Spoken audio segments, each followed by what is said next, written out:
Salve, salve, muito bom dia, muito bem-vindo ao segundo momento da nossa aula. Estava aqui no primeiro momento, viajando com vocês sobre as noções de bem comum. Nós precisávamos fazer essa pequena viagem para termos essa essência, né?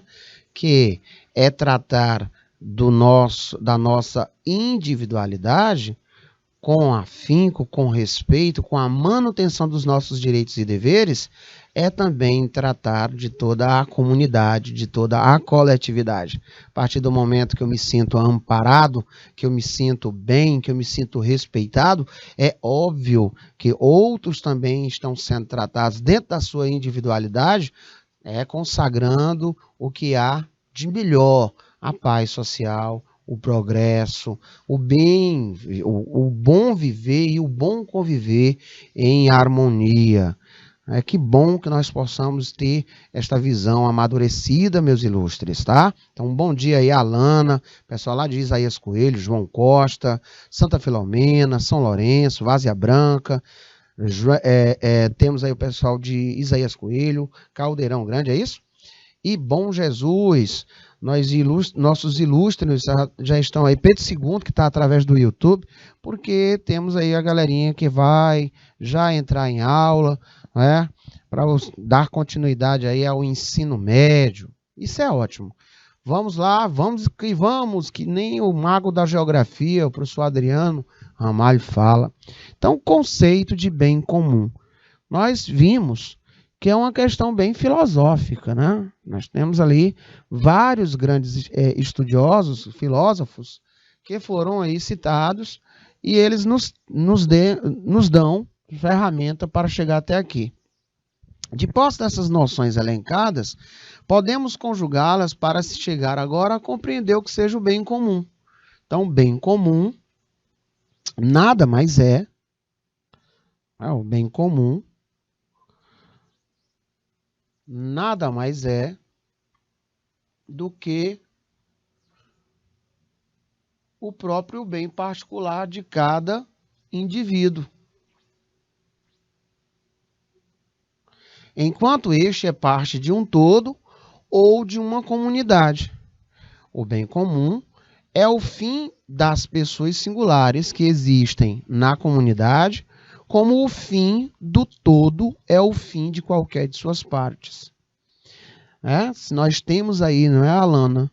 Todo mundo da comunidade aí de Pedro II sendo bem tratado, sendo respeitado dentro das suas limitações, você tem uma sociedade que vive em harmonia. Você tem uma sociedade que se sente segura, porque tem a manutenção dos seus direitos, das suas obrigações, dos seus deveres, tá?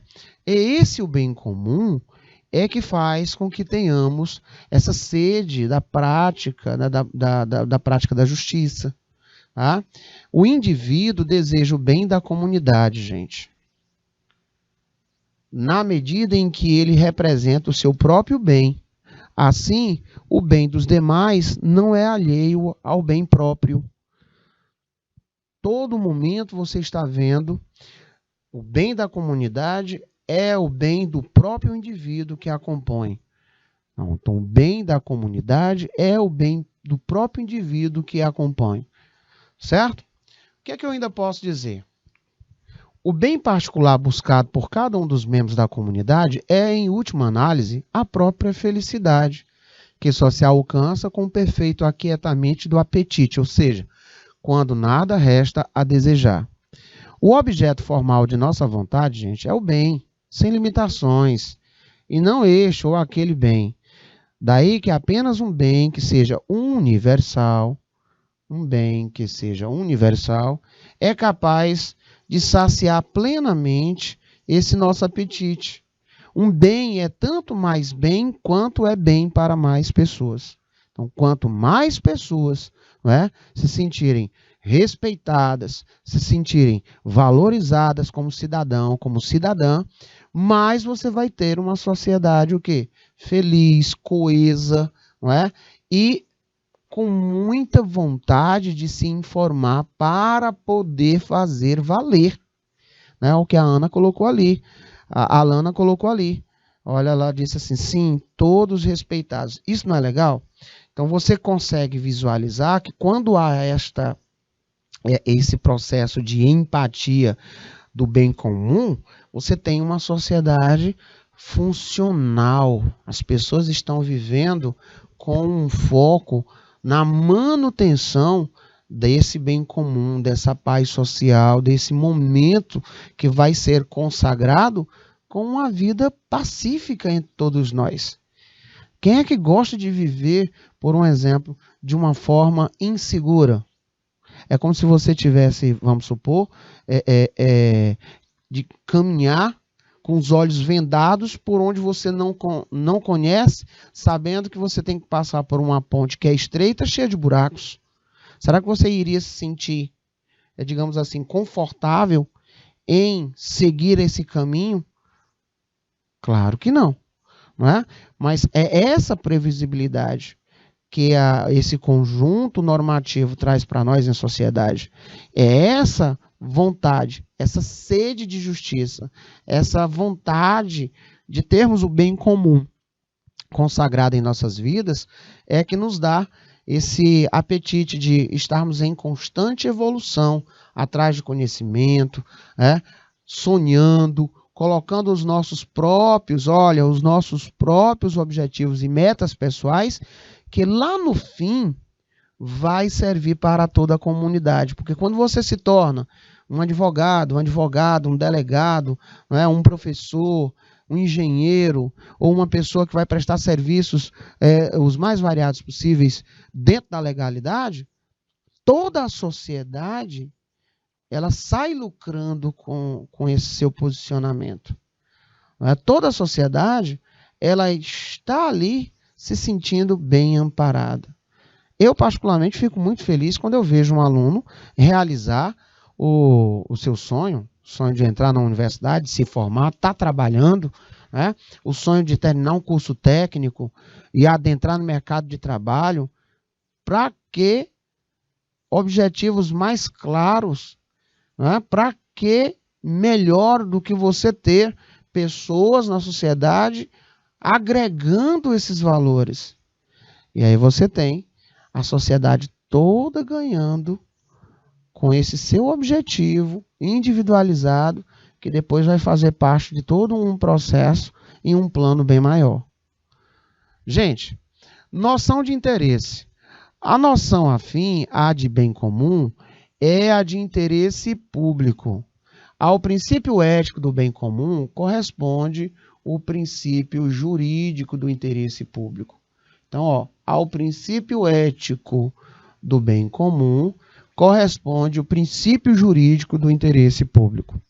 Interesse é a relação existente entre uma pessoa e um bem, na qual este se mostra capaz de satisfazer uma necessidade daquela. A etimologia latina da palavra é a chave para aprender o seu significado.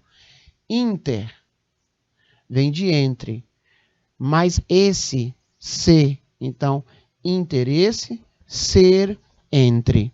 Ou seja, o interesse é a ponte entre o sujeito e o bem. O interesse é a ponte entre o sujeito e o bem, que os relaciona entre si, onde o sujeito busca aquilo que reputa ser um bem capaz de satisfazê-lo. Há, portanto, uma distinção a ser feita para uma perfeita compreensão do que seja interesse. É a distinção entre bem simpliciter e bem secundo, tá? Aqui esses nomezinhos lindos, tá? Vamos lá. Esse primeiro, ou seja, considerado de forma absoluta, é um dos transcendentais elencados por Aristóteles como facetas do ser. O ser enquanto passível de ser conhecido por uma inteligência é verdadeiro. Enquanto passível de ser apreciado pelo sentido estético é belo. Enquanto passível de ser querido por uma vontade é bom. Nesse sentido, todo ente, pelo simples fato de existir, é bom. Certo? Isto é, tem uma bondade intrínseca que o torna capaz de ser tido como um bem por algum sujeito. Todos nós.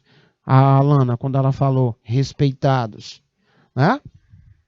Já esse outro aqui, nós terminamos de dizer que são dois, não é? Ou seja, segundo determinado aspecto, é aquele que tem adequação à perfeição exigida por determinada natureza.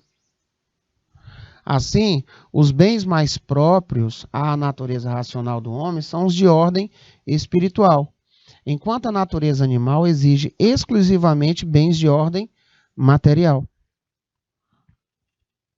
Ora, o interesse, né, entre si, como manifestação volitiva de um sujeito em relação a um bem, apanham em sua faceta transcendental de bem simpliciter.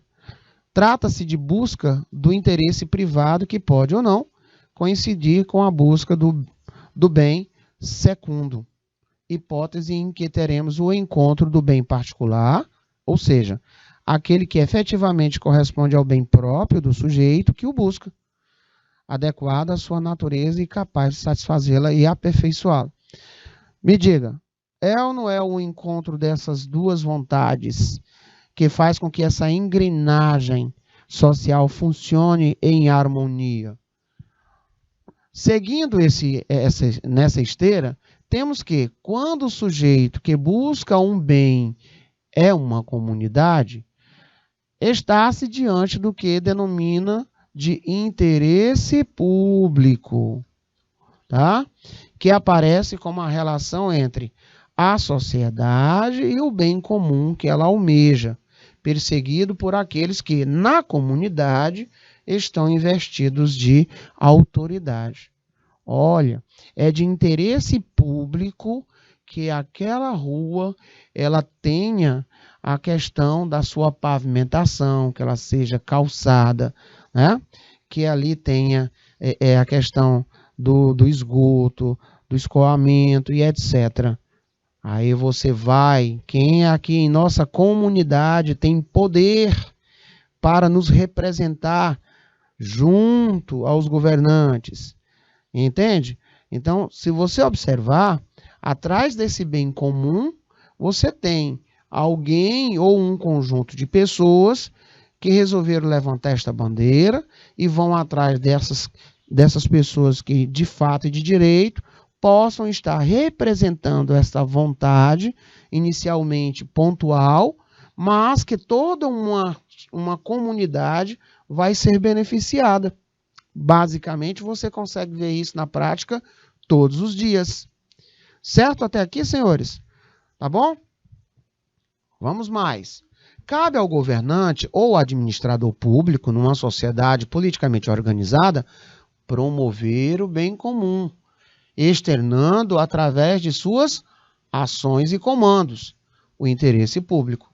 Este também poderá não se adequar ao bem comum da sociedade, quando houver descompasso entre o direito positivo e o direito natural. Por isso nós estudamos tanto essas questões, tá? Ou seja, a lei positiva é emanada da autoridade, vai de encontro aos direitos humanos fundamentais, inalienáveis, e que não cabe ao Estado outorgar, mas apenas reconhecer como pré-existentes, como inerentes à dignidade da pessoa humana. Anotem aí. Dignidade da pessoa humana, tá? Isso aqui nós vamos ouvir falar muito. Dignidade da pessoa humana. A moderna teoria dos interesses veio a ampliar o rol dos interesses existentes na sociedade, fixando uma gradação entre o interesse público e o privado, que inclui as noções de interesse difuso, interesse coletivo e interesse individual homogêneo. Interesse público, professor, o que é isso? Né? O que diz respeito a toda a coletividade. Terminamos de dar um exemplo para vocês. Tá? Mas eu posso dizer outro aí, ó, a segurança pública. Será que a segurança pública ela não é um anseio de toda a comunidade? Claro que é, né? Quem aqui não gostaria de ter uma sociedade mais segura, né? Interesse difuso que afeta a parcela indeterminada da sociedade. Exemplo, meio ambiente, direitos do consumidor. Tá? Interesse coletivo que afeta um grupo definido da sociedade. Exemplo, condições de trabalho numa empresa.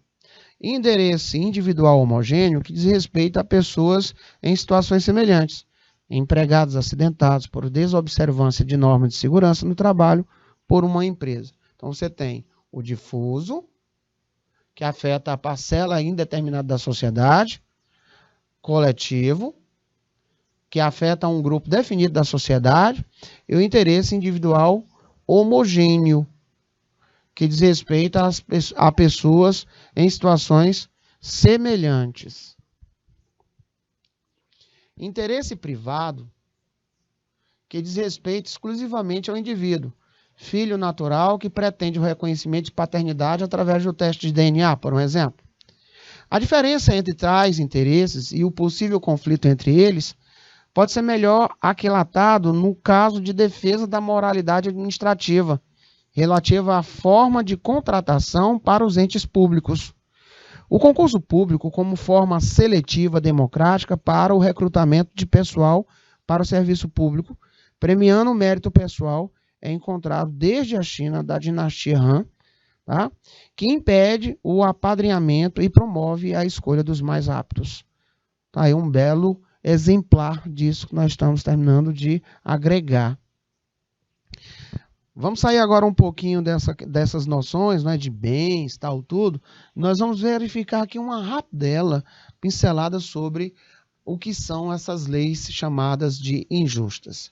Pode-se dizer que leis injustas são contrárias à justiça, ou seja, contrárias ao objetivo maior do direito, conforme já dito, que é dar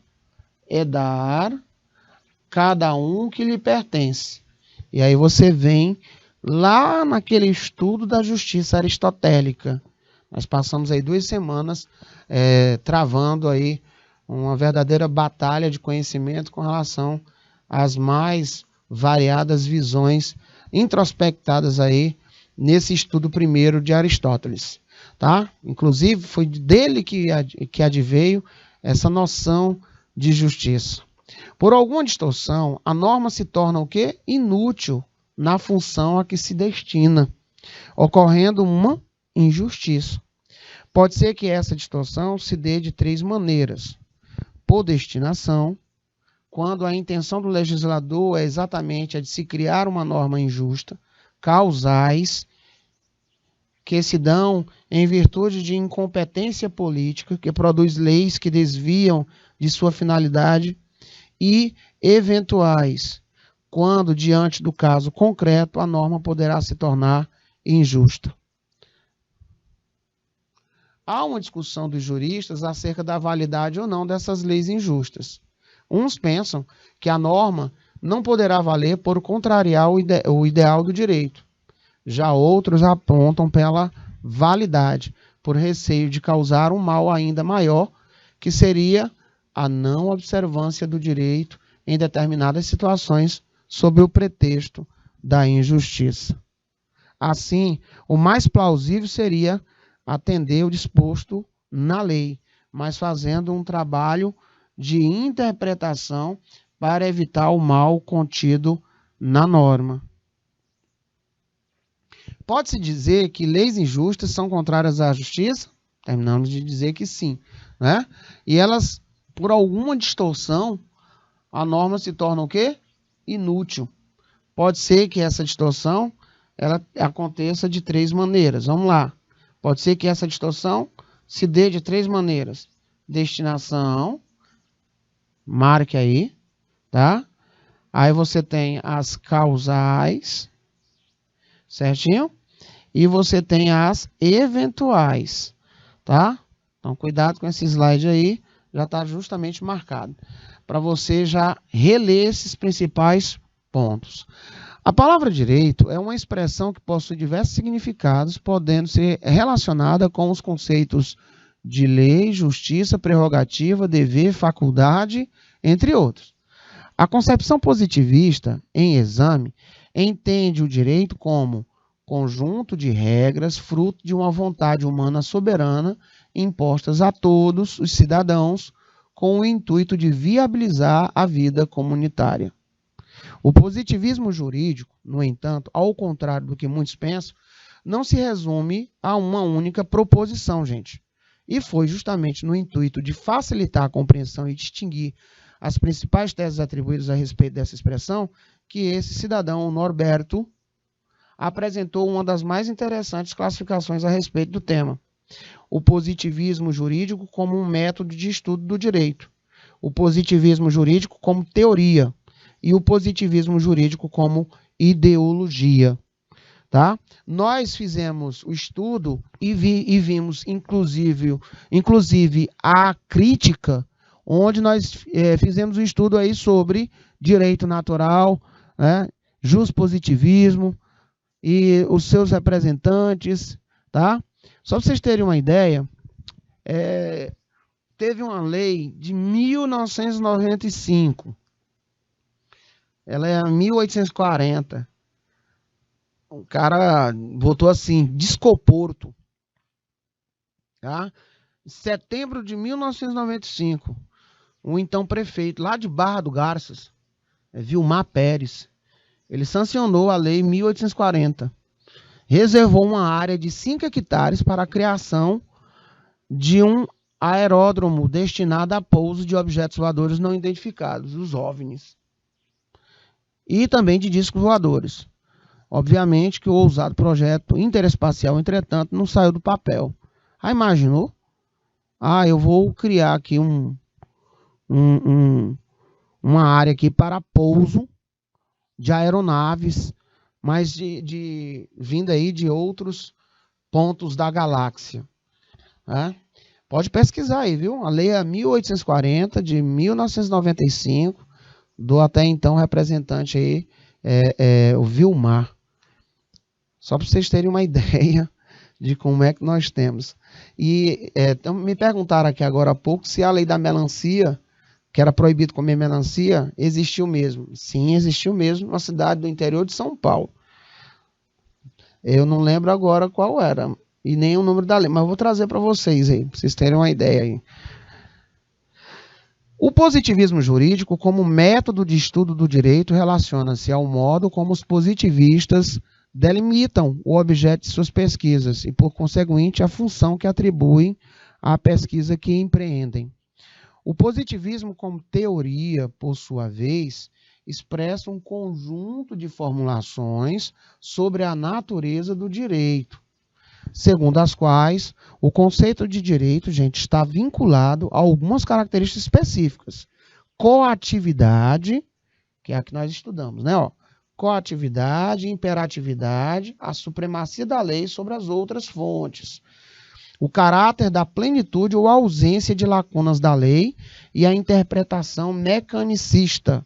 Essa definição conceitual do direito se relaciona com a sua aplicação. Nós vimos por diversas vezes, não é, como é que funciona essa engrenagem, onde se tem ali um sombreamento de um comportamento que não é positivado.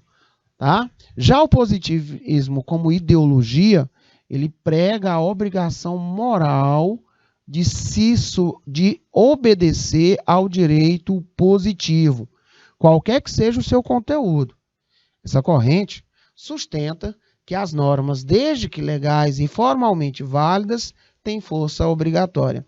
Isso significa que os juízes e sujeitos jurídicos devem a elas se submeter independentemente do seu conteúdo. Segundo esse pensamento, o direito, pelo simples fato de ser positivo, deve ser obedecido incondicionalmente. Os juízes devem assumir uma postura de neutralidade, se limitando a decidir de acordo com o direito vigente. Nesse modo, a lei pode ser injusta e opressiva, mas enquanto não for revogada, obriga a que se impõe a todos. Essa última posição, gente, ela é muito questionada na atualidade, diante dos eventuais conflitos que podem surgir quando o jurista se depara com uma norma considerada injusta. Tá? É um ponto de reflexão que eu trago para nós. Segundo Hart, a justiça constitui um segmento da moral que se ocupa, primariamente, não com a conduta individual, mas com os modos por que são tratadas classes de indivíduos. Trata-se da mais jurídica das virtudes e da mais pública delas. Quase finalizando, vamos lá.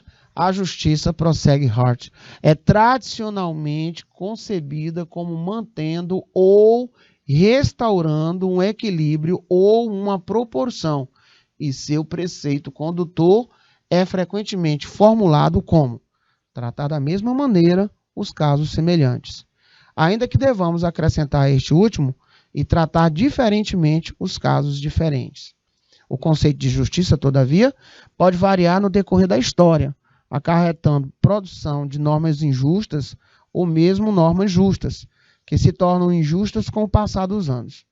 De acordo com ele, ninguém mais, ninguém menos do que Kelsen, esse conceito muda conforme os valores sociais dominantes, de acordo com as representações ou conceitos que os homens, no presente e no passado, efetivamente fazem e fizeram daquilo que eles chamam justo, que eles designam como justiça. Ainda bem que chegamos a este patamar de maturidade até os dias de hoje, né, onde eu consigo vislumbrar que o direito positivo, como ideologia, também conta com a característica da mutabilidade, cujo elemento criativo permite, com certas ressalvas, que o direito de cada época possa ser constantemente modificado. Entretanto, senhores, ao contrário da justiça, que é considerada um segmento da moral e, portanto, não se prende a parâmetros rígidos e pode ser modificada a qualquer instante, a norma posta deve ser aplicada até que seja revogada. Essa é o que se preserva em termos, para sermos assim bem objetivos. Tá?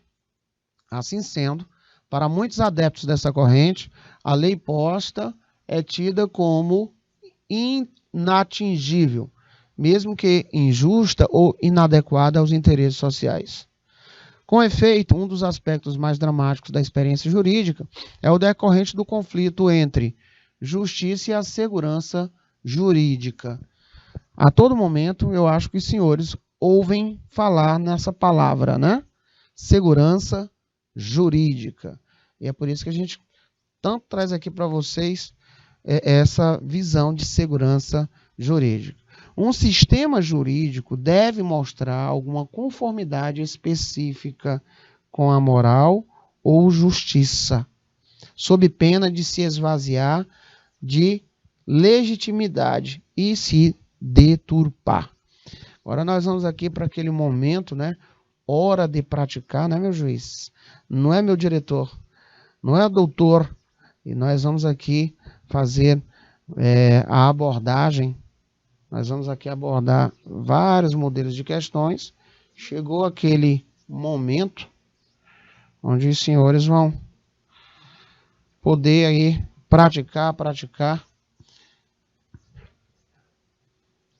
Preciso nem dizer aí que temos aí, né, carinha de prova. Hoje a aula foi aqui, trouxemos aqui noções de bem comum, né, de bem ético, visualizamos a questão das leis injustas, né, algumas leis que são verdadeira afronta, enfim. Tá? Fica aí o desafio para vocês aprimorarem a leitura. São vários slides aqui que contêm muitas informações interessantes para você aí não se ater só ao que é vislumbrado aqui durante o nosso processo de aula. O primeiro desafio de hoje tenta lembrar sobre o que dispõe a Lei de Introdução às Normas do Direito Brasileiro, a LINDB. Integração normativa consiste na obrigatoriedade de o juiz furtar-se à decisão quando a lei for omissa. Nós já falamos isso na aula de hoje. Sim ou não? É falso ou é mentira? Tá perfeito ou tá errado? Vamos deixar um tempinho aí na tela, meu diretor, por favor.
Muito bem, resposta ali de Padre Marcos 4, né? Ele está dizendo ali, professor, tem erro, bacana, de fato.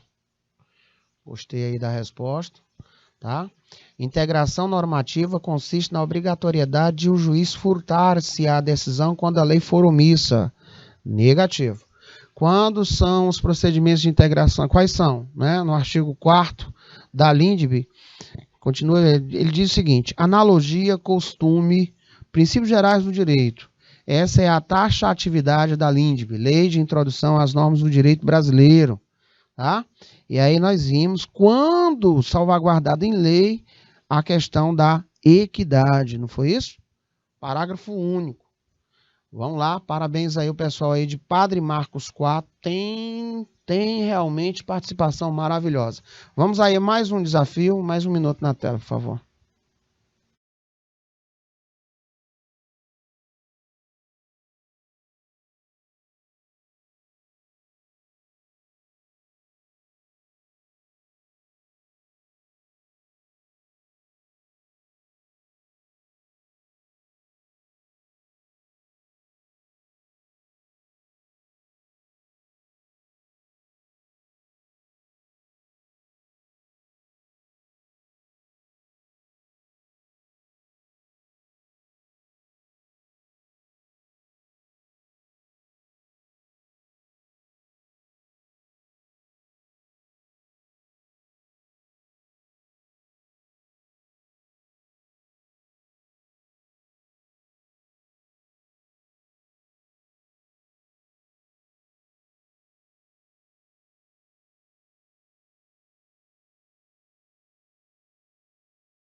Essa foi um pouquinho longe, né? Com base no que dispõe a Lei de Introdução às Normas do Direito Brasileiro, julgue esse item. A interpretação sistemática, olha aqui, ó. Interpretação sistemática de uma norma implica a adequação da lei ao contexto da sociedade e aos fatos sociais. Sistemática, que se observa uma certa sincronia, tá? Ela não pode ser vista de forma isolada, tá bom? Então coloque aí erro. Se cair isso na prova, você vai lembrar isso aqui. A interpretação sistemática considera que a norma não pode ser vista de forma isolada, pois o direito existe como sistema, de forma ordenada e com certa sincronia. Por isso que ela apresentava ali erro, tá? Um errozinho bem malicioso, né? Muito bem. Vamos deixar 2 minutinhos na tela, que é um pouco maior. Leiam com cuidado, que aí tem uma armadilhazinha.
A Raíza, lá de Isaías Coelho, dizendo está errado.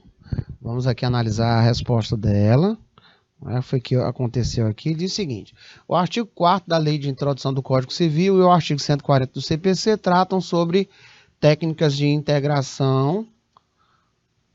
Segundo os dispositivos, sempre que o operador estiver diante de lacunas da lei, ele pode recorrer à analogia, costumes e princípios gerais do direito para solucionar a questão. Artigo 4º. Quando a lei for omissa, o juiz decidirá o caso de acordo com analogia, costumes e princípios gerais do direito. Artigo 140 do CPC. O juiz não se exime de decidir sob a alegação de lacuna ou obscuridade do ordenamento jurídico. Nesse sentido, é correto afirmar que o juiz, a qualquer pretexto, pode fazer o uso da equidade? O erro está aí. Não é a qualquer pretexto. Então está errado, porque a equidade, não é? O juiz só decidirá por equidade nos casos previstos em lei. Certo? Parabéns aí a Raíza, lá de Isaías Coelho. Muito bacana, né? Vamos praticando. Lá 1 minutinho na tela para a próxima questão.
Não sei quem foi, é porque não colocou o nome.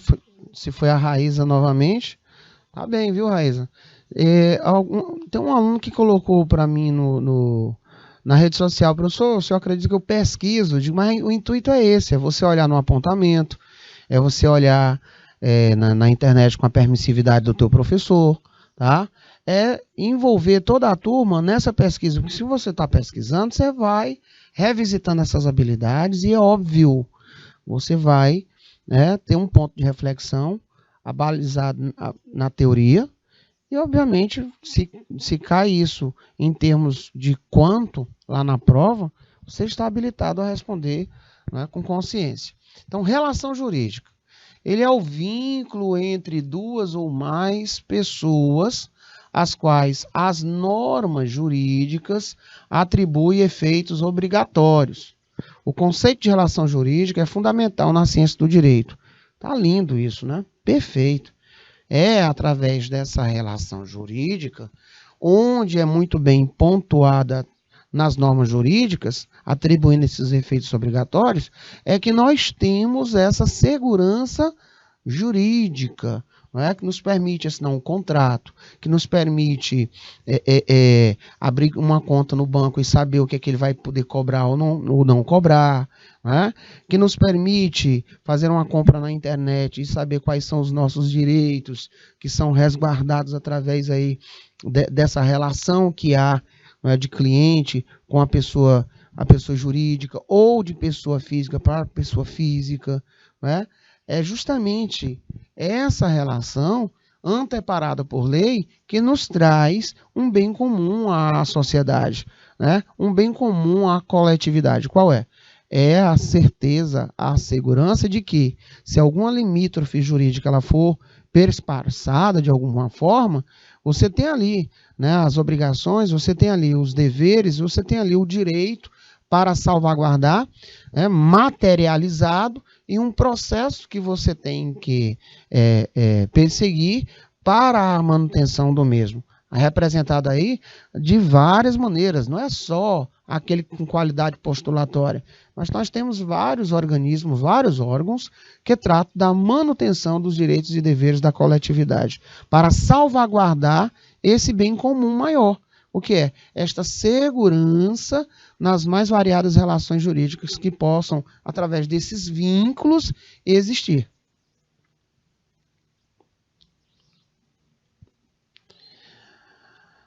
Mais um minuto na tela.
Muito bem, terminamos de ver que, se é sistemático, não posso ver de forma isolada, né? Isso porque ela atende a norma, ela não pode ser vista de forma isolada, pois o direito existe como um sistema de forma ordenada e com sincronia.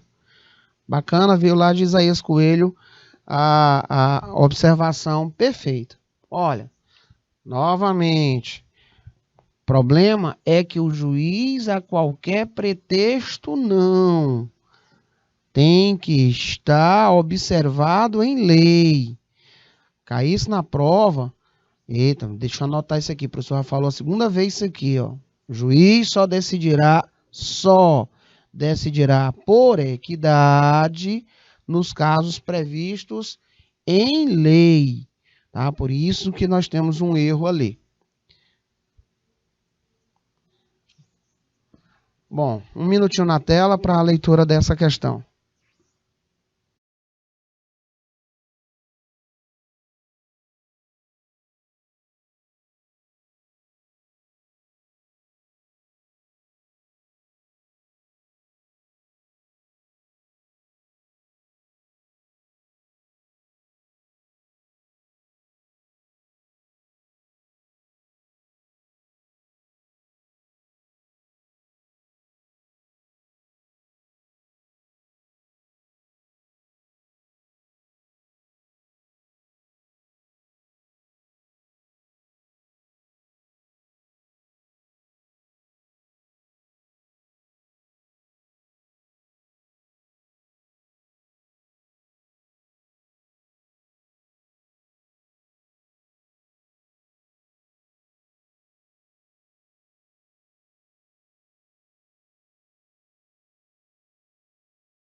Muito bem. O que foi que aconteceu? Cadê o pessoal de Isaías Coelho? Raíza? Vamos lá ver o que foi que houve aqui. Com base na leitura do fragmento abaixo, julgo certo ou errado, as lacunas da lei representam a ausência de uma norma específica, ou mesmo de um critério para a aplicação de outras normas. Para suprir essa falta, o operador do direito não pode se valer de uma série de técnicas de integração. Olha o erro aí. Ele pode se valer de uma série de técnicas de integração. Essa é uma maneira do direito atingir sua finalidade, mantendo sua efetividade, dependente das transformações sociais? Não. Ele tem que ser independente, gente. Ok? Olha aí, ó. Independente. Então, essa é uma maneira do direito atingir a sua, tá? Então, independente. Então, nós temos aí, agora ficou correto, né? Ó, ficou correto, tá?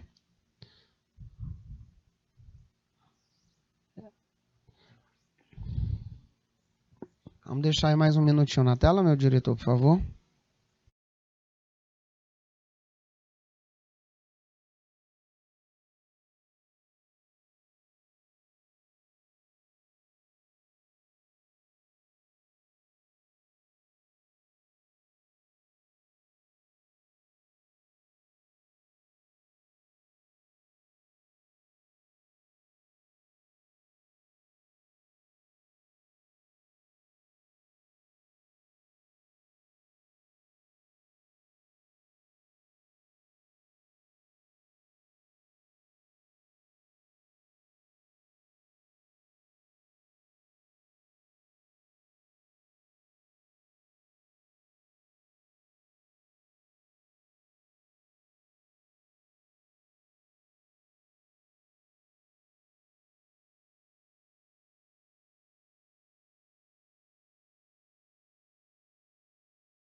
O que aconteceu aqui? O profissional atua em relações jurídicas pessoais, patrimoniais e familiares. Não é comercial. Estabelecendo direitos e impondo obrigações. Área que envolve normas voltadas para atividades comerciais. Olha o nome aí, ó. Olha o nome, ó. Atividades comerciais. de pessoas físicas ou jurídicas. Tem como base, ó, Código de Defesa do Consumidor, CDC. Aí o último está correto. Então a sequência aí, ideal seria começar primeiro pelo civil, né? Primeiro ele falou do civil. Então você teria primeiro direito civil, comercial e consumidor, porque a questão pede respectivamente, ó. Respectivamente. Olha lá o detalhezinho aí. Tá? Então, por conta disso, nós conseguimos visualizar um erro de inversão do direito civil e comercial. Até mesmo porque aqui ele já está deixando bem claro, atividades comerciais de pessoas físicas ou pessoas jurídicas. O que é isso? Direito, né? Direito tem as relações aí a ver com direito comercial. Agora sim, né?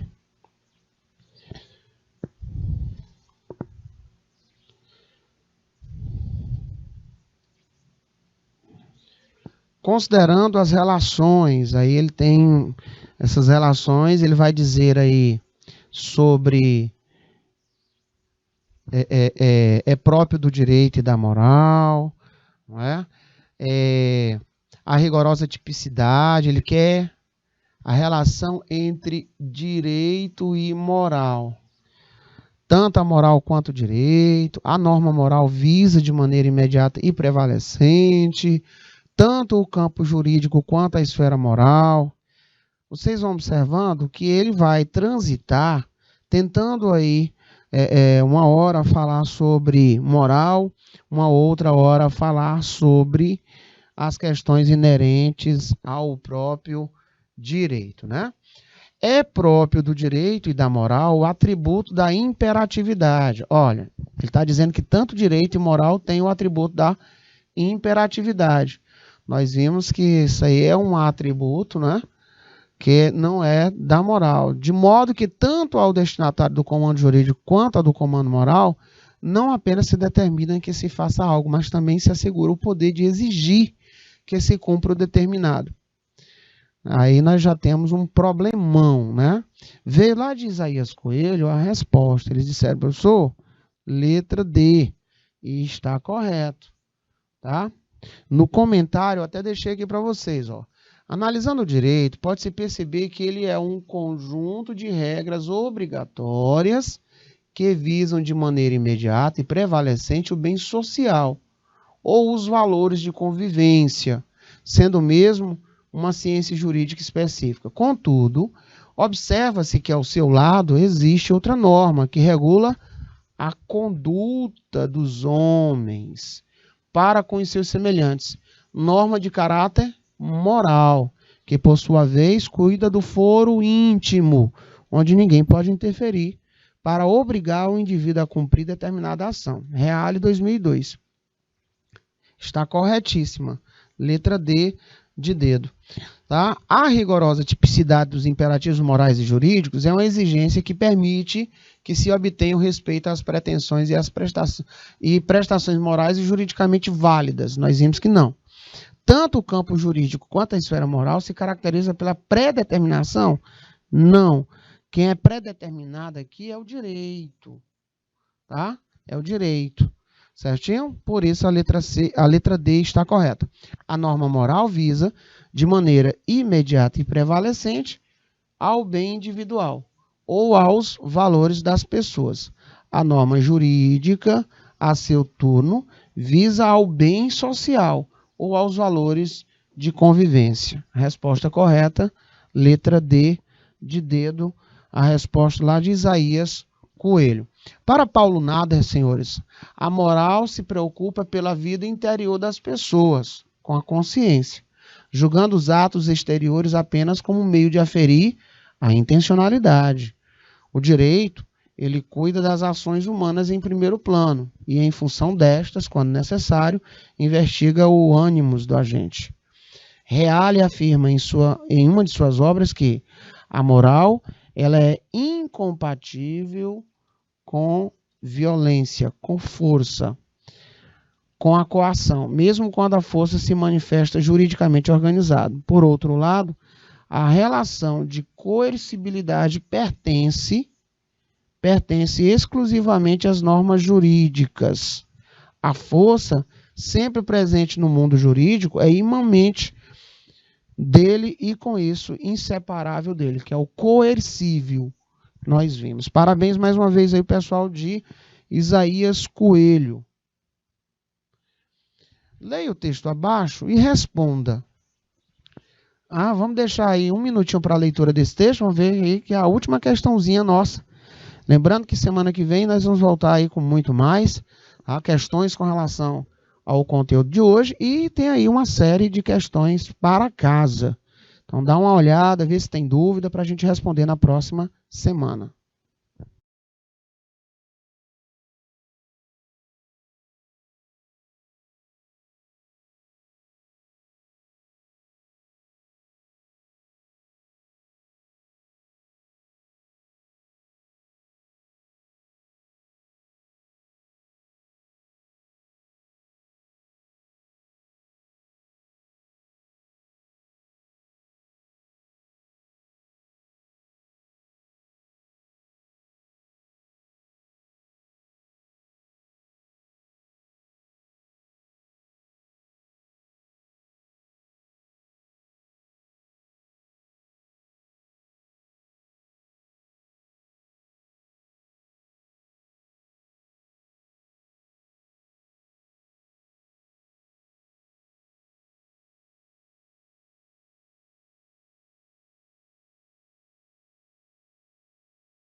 Lá de Isaías Coelho, a Giovana, desta vez, respondendo que a resposta correta seria a letra E. Não é isso, Giovana? Bora lá. Suponha-se que exista um número grande de indivíduos em uma sociedade. Eles estão querendo alugar prédios para as suas moradas. Esses edifícios são poucos, havendo então muita demanda. Nós vamos ter o quê? A questão da lei da oferta e da procura. Os preços serem locados, eles tendem a se elevar. Então, baseado no que nós vimos da teoria da tridimensionalidade do direito, descrita por Miguel Reale, a trilogia é essa, né? Você vai ter o fato social, tá? Você tem o valor. Então, desse fato social, atribui valor preponderante à necessidade dos inquilinos, que visa ser protegido por esses disparates, né? Que é a lei do inquilinato, que é a norma jurídica. Então, para vocês aí que marcaram letra E, está mais do que correto. Parabéns aí ao pessoal de Isaías Coelho. A última a responder foi a Giovana, mas tivemos também a participação da Raíza. Gente, próxima aula, quarta-feira, conteúdo novo. Vamos iniciar com as questões que ficaram aqui para vocês resolverem aí para casa. Então, a gente tem aí questões para resolver. Tragam as suas dúvidas e até o nosso próximo encontro.